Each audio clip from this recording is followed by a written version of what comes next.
Hey everyone, and welcome back to another video. Today I'm going to show you how you can unblock a person on Discord. It's pretty easy and I'm going to show you how you can do it.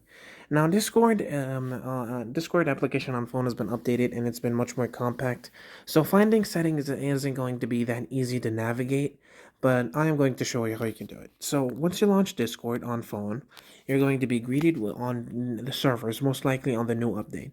Now if I go back on messages, and this is basically the place where you can find friends. There is no way to find a place up there where you can see unblocked friends, add friends.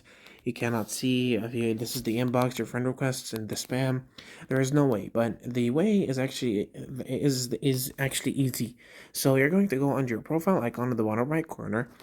From there, you're going to click on settings. Now, from on settings, you're going to click on account. And from account, you're going to scroll down all the way until you find something called blocked users.